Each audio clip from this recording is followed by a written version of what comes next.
Bonjour, c'est Marjorie. Bienvenue dans ce nouveau podcast consacré à la veille généalogique. C'est parti. On commence avec MyHeritage qui nous informe avoir publié en janvier 2024 55 millions de données historiques dans plus de 20 collections provenant des États-Unis, du Royaume-Uni, de la Finlande, de l'ancien Empire russe, d'Irlande, d'Écosse et de Suède. Il nous informe également que les données comprennent notamment des annuaires téléphoniques, des actes d'état civil, des données judiciaires de conscription, d'enrôlement et d'immigration. Si vous avez un compte chez MyHeritage, sachez qu'ils ont lancé le iRecord Finder, qui est le premier moteur de recherche de données historiques qui est basé sur une intelligence artificielle, donc un chat qui permet donc de révolutionner, suivant leur article, l'expérience de recherche généalogique de la même manière que ChatGPT a révolutionné donc la recherche sur Internet. De nombreux utilisateurs ont réclamé l'ajout d'une option qui permet de sauvegarder leur historique de conversation afin de pouvoir les consulter ultérieurement. Pour Philae, le recensement pour la période de 1906 a été indexé. Vous allez aussi pouvoir retrouver les recensements pour le département du Tarn pour la période de 1872 et 1906. Sachez également que aussi des archives de Paris et d'Île-de-France ont été indexées. Un article est consacré à ce sujet où il nous indique donc avoir les actes d'état civil des départements d'Île-de-France qui sont indexés à partir de 1793 jusqu'au début du XXe siècle, sauf pour Paris pour les premières indexations qui datent du début des années 1960 en raison de la disparition du registre. Également les registres paroissiaux qui sont disponibles donc sur Philae avec l'indexation nominative pour la période de 1700 à 1792 pour le Val-de-Marne et le Val d'Oise. Puis également vous allez avoir les cas particuliers de Paris, c'est-à-dire l'état civil reconstitué et également le fonds Andrieux. Vous pouvez également revoir des recensements et puis les tables de succession et d'absence ainsi que les registres des cimetières parisiens. Pour Généanet, les recensements de la Creuse sont désormais disponibles, donc numérisés et indexés pour la période de 1866 à 1911.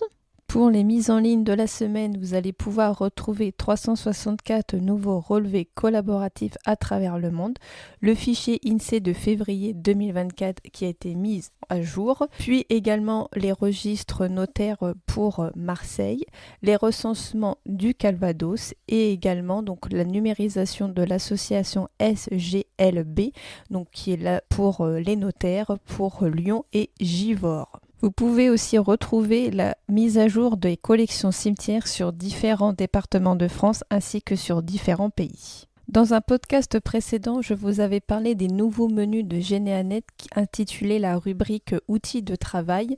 Maintenant, nous pouvons voir les données dans l'arbre où un article a été donc spécialement conçu avec toute donc la répartition et comment y accéder, etc. Donc je vous mettrai le lien dans la description de ce podcast. Vous pouvez retrouver également sur le blog un cas pratique de recherche généalogique intitulé Contourner une absence de source. Donc je vous mettrai le lien de ce cas pratique. Sachez que le temps de recherche est d'environ de 2 heures. Vous pouvez également retrouver sur le site un arbre collaboratif sur les victimes du drame de Valence en 1919, donc qui a été lancé en septembre dernier en guise d'hommage donc aux victimes de cette terrible bousculade de la salle Sainte-Madeleine. Sachez que si vous souhaitez organiser prochainement une cousinade, vous pouvez publier votre annonce sur le blog de Généanet. Bien sûr, cet espace est dédié aussi aux manifestations familiales à caractère généalogique et le texte sera validé par l'équipe de Généanet avant la publication. Vous pouvez également retrouver sur Généanet les registres matricules de l'Indre pour la période de 1878 à 1921, qui sont tous maintenant totalement indexés. GénéaFinder nous fait part d'une bonne idée généalogie. Vous pouvez retrouver sur le blog Murmure d'ancêtres un vaste lexique de généalogie. Vous pouvez aussi retrouver sur leur blog un article concernant les normes GEDCOM pour la généalogie, tout comprendre pour bien remplir son arbre généalogique. Donc juste pour faire simple, les fichiers GEDCOM sont des fichiers au format texte que les logiciels et les sites de généalogie peuvent intégrer, lire et enregistrer. Et donc ils permettent de regrouper toutes les informations sur une personne, une famille, des événements, des sources, etc. Sur le blog de GeneaFinder, vous pouvez retrouver aussi une anti-sèche actualisée concernant le département de l'Aube. GeneaFinder nous fait part également d'un article de la CNIL sur les tests ADN récréatifs. Donc la CNIL appelle à la vigilance sur cette pratique qui permet donc de récupérer vos données les plus précieuses et celles de vos proches parents. Je vous mettrai le lien de l'article de la CNIL sur la description de ce podcast. La Fédération française de généalogie nous indique que depuis le mois de septembre 2023, les archives diplomatiques proposent un formulaire électronique qui est accessible sur la plateforme dans démarchessimplifiées.fr pour les demandes d'actes d'état civil de plus de 100 ans, mais également pour les autres archives diplomatiques et consulaires. Si vous vous rendez au sein des archives départementales des Vosges, sachez que vous pouvez retrouver en salle de lecture les documents de l'état civil qui étaient partis en numérisation en 2023 pour les communes de R à Z pour la période de 1905 à 1933.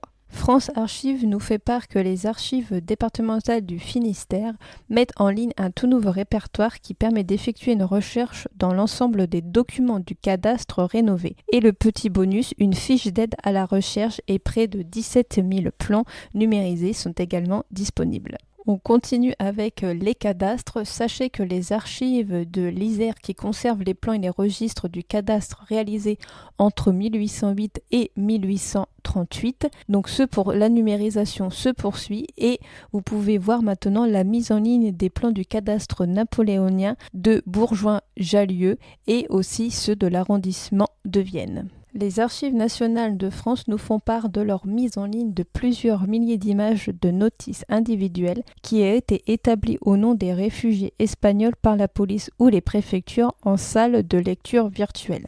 Donc n'hésitez pas à aller sur le site et consulter l'instrument de recherche. Les Archives de Lorient nous font part de leur mise en ligne sur le site des registres de naissance des communes de Lorient et de Quériado de l'année 1923. Ils nous disent que les registres numérisés des naissances et des mariages de l'année 1948 sont uniquement consultables en salle de lecture. Les archives départementales de la Côte d'Or nous font part de nouvelles images en ligne où vous pouvez consulter l'extrait du journal de la base aérienne 102 du capitaine Guillemer, donc de l'année 1984. Vous pouvez le retrouver sous la côte PBH 413-bis.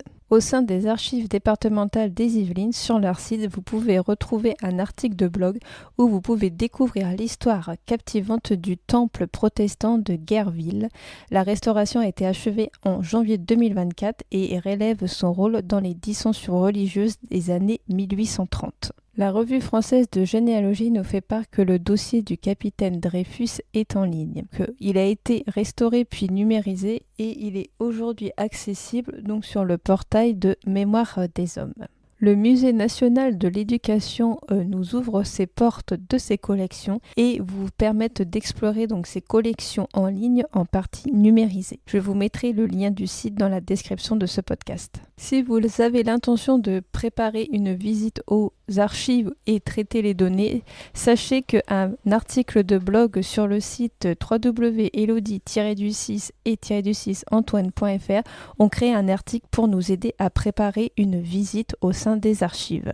Et par la suite, si vous souhaitez écrire et publier un arbre généalogique sur le site danslesbranches.fr, vous avez des conseils que Marie nous donne pour écrire et publier son livre généalogique. Si vous souhaitez en savoir plus ou que vous avez manqué la journée d'études archivées en temps de guerre qui a été organisée par les Archives nationales du monde du travail avec l'Association des archivistes de France, vous pouvez retrouver sur YouTube chacune des interventions de la journée.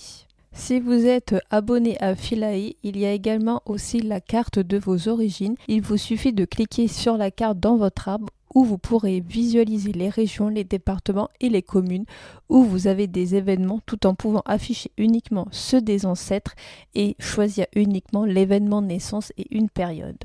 Je vous rappelle également que ce week-end a lieu le salon de la généalogie où vous pourrez rencontrer diverses associations mais également Généanet et Philae. Au niveau des différents ouvrages, vous pouvez retrouver 2 éditions qui ont été mises à jour, intitulées donc La généalogie sur Internet Généanet et également retracer le parcours d'un résistant. Vous pouvez également retrouver 2 hors-séries de la revue française de généalogie. Le premier intitulé Des idées pour présenter votre généalogie et le second s'appelle Philae, mode d'emploi. N'hésitez pas à aller dans la description de ce podcast pour y retrouver un lien pour que vous puissiez voir les différents ateliers et les événements en généalogie. Je vous remercie pour votre écoute. N'hésitez pas à me faire part de vos commentaires sur ma chaîne YouTube et à émettre des avis ou des étoiles sur les plateformes de podcast qui le permettent. Ça me motive réellement à continuer ces podcasts et je vous dis à très vite pour un nouveau podcast généalogique.